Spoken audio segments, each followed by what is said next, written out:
cookies. They're delicious, they're pretty, they make you feel like a kid again, and they're like full of unhealthy ingredients, so you should probably feel guilty while you're eating them, right? No, I don't think so. I've got a lot of tips for you in this video about how to make them with a little more real food, just a touch healthier. And if you are dairy-free, I'm going to show you a dairy-free recipe plus dairy-free substitutes, and it's all gonna be with the budget in mind. So, really excited to share these tips with you. Let's get going.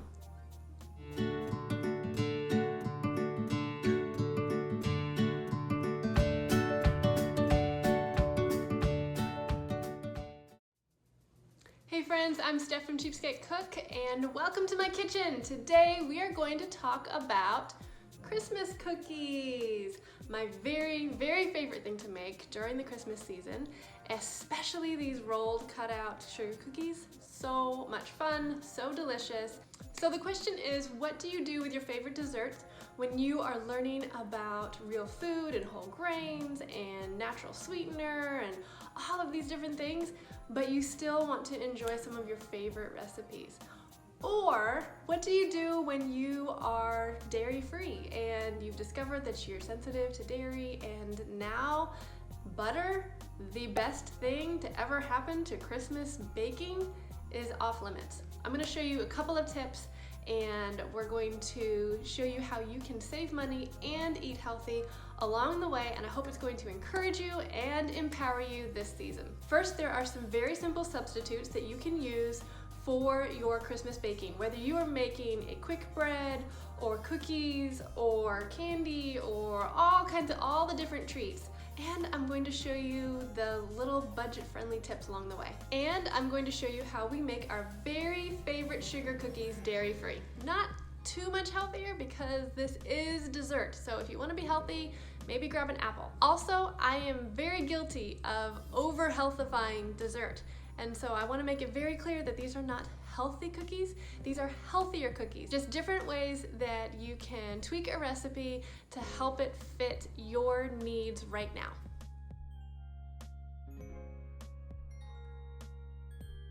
One of the simplest ways that you can make your cookies just a little more real food is to replace any and all margarine and shortening with butter. Now obviously this doesn't apply to you if you are dairy-free.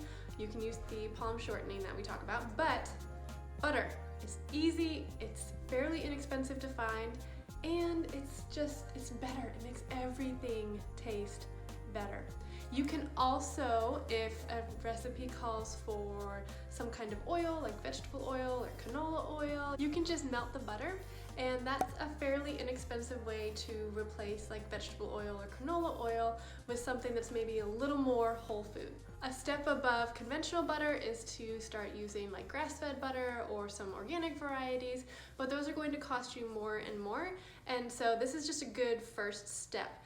When we do try to use organic butter or grass-fed butter or whatever the flavor of the week is, I always try to use that special trick where you substitute half or up to 2/3 of the oil in the recipe with pumpkin or applesauce, and that just helps it go a little further. One of the ways that we try to save money on butter is that we will wait until it is on sale in our area, so that might be like $1.99 per pound or something like that, and then we will buy as much butter as possible because it keeps really well in the freezer and you can just keep it forever and ever. I mean, it'll go bad eventually, but we've never had butter go bad in our freezer.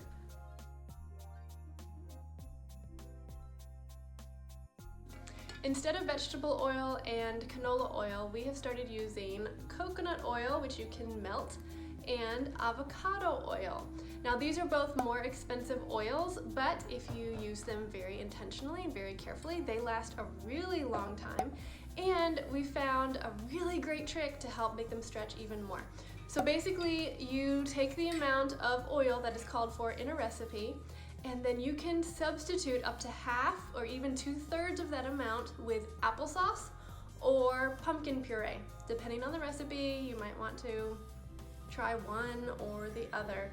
But we've done that in like breads or other kinds of baked goods, and it works great. It's delicious, and nobody really knows. Now, I highly recommend that you not substitute all of the oil for applesauce or pumpkin, because then you're gonna end up with like a fat-free kind of flavor, which isn't, you know, fat is just good. It's delicious. It makes things better. So we only do half or up to 2/3.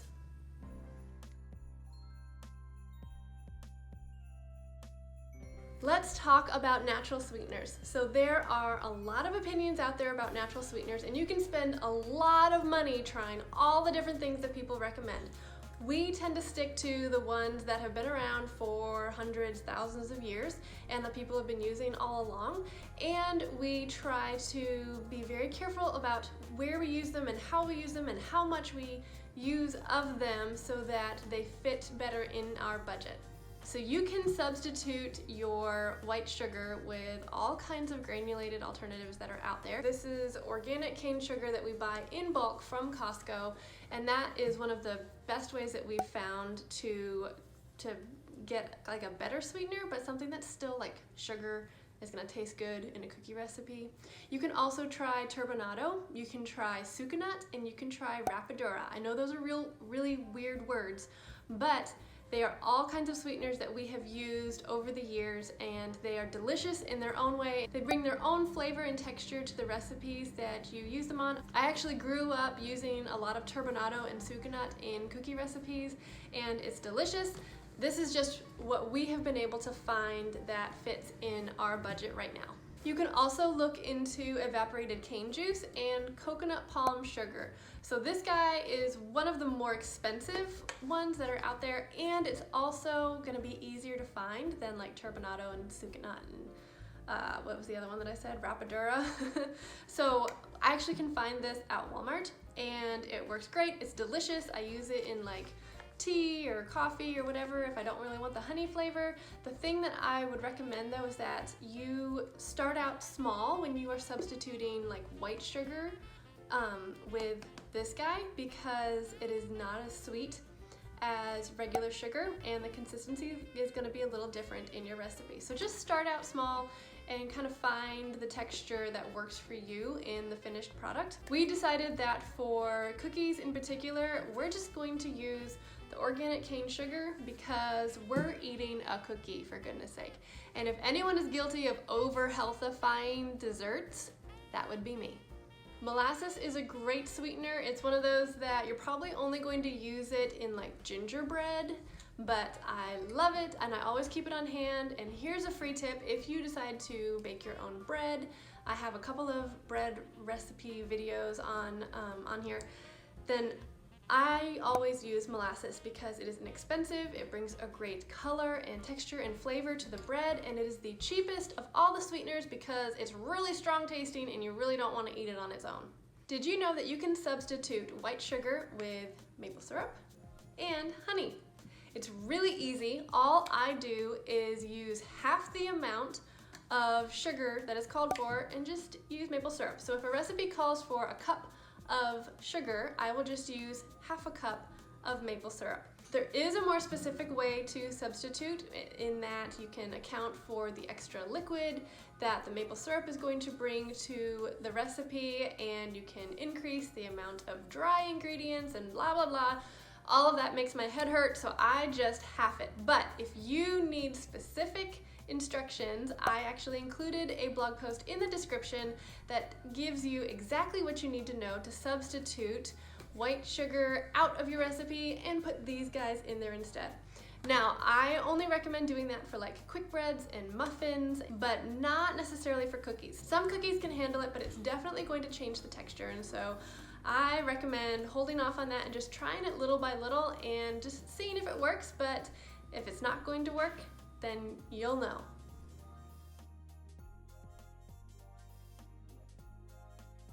A lot of classic Christmas cookie recipes call for corn syrup, so whether that's dark corn syrup or light corn syrup, I've found that I can just use maple syrup or honey in most of those recipes. So maple syrup would be for the dark corn syrup, honey would be for the light, and the results are really great. It's totally fine.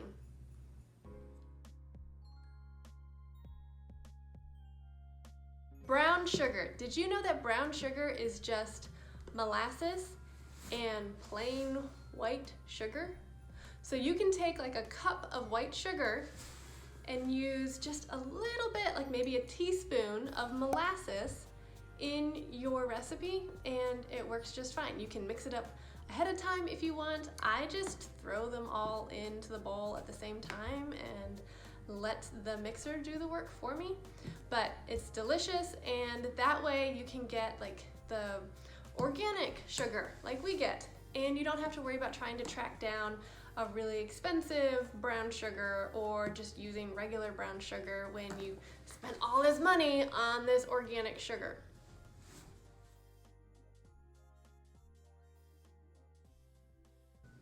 If you are going to make a recipe that involves peanut butter, I highly recommend finding a variety that just includes peanuts and salt. That's it. That's all you need to make delicious peanut butter desserts.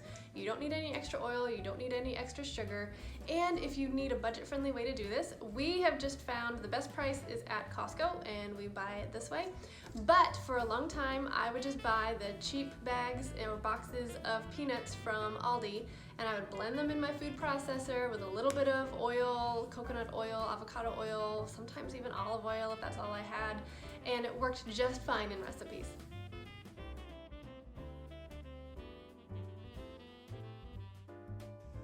Those are all my tips, and now you get to watch the hot mess that is called making Christmas cookies with your children. We had so much fun making this video. My goal is to show you exactly what this looks like in real life when you start adding the real food tips to your Christmas cookie process, and I hope that it makes it a little less intimidating and shows you how much fun it can be.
those are my tips for making your Christmas cookies just a little more real food, a little budget friendly. I hope that these tips help you. I hope they encourage you.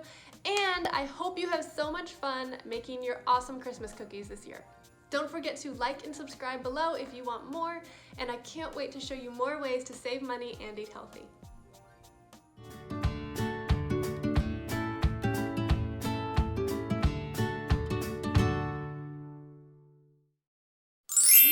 That for cookies, did you know that you can substitute cookies? Some cookies can handle it, but it's going to definitely take, I just burped. And then I'm going to demonstrate how we make our very favorite cookies. Wow, that looks weird. There we go. How we make our very favorite cookies. We gotta do the cooking dance. Okay.